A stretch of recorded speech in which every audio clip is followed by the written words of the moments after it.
আসসালামু আলাইকুম, সবাইকে স্বাগতম তোহার রান্নাঘর থেকে।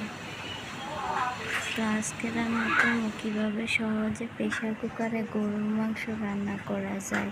তো আপনারা গরুর গোস্তরে কেমনে সহজে রান্ধা যায়। তো ধুইয়া হেয়ারে প্রেশার কুকারের মধ্যে ডাইলা নিছি, ডাইলা নিয়া হেয়ার মধ্যে একটু পেঁয়াজ বাটা দিছি, পেঁয়াজ কাটটা দিছি আর কি।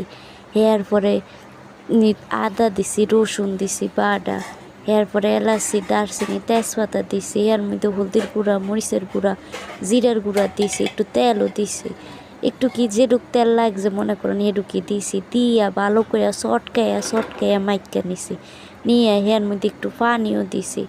পানি দিয়া এরপরে সরা দিয়া তারপরে প্রেশার কুকারের ঢাকনাটা দিয়ে এককালে দিছি দম বন্ধ করে আটকাইয়া। কতক্ষণ পরে দেখেন এককালে হইয়া গেছে গরুর গোস্ত, মনে করেন 5-10 মিনিটের মধ্যে।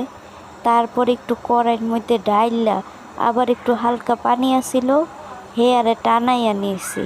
কি সুন্দর যে সাবস্ক্রাইব করে দিয়ে বুঝছেন, আর মন লগে একটু থাইকেন। আপনারা যারা ইউটিউব থেকে দেন সাবস্ক্রাইব কইরা দিয়েন, বুঝছেন।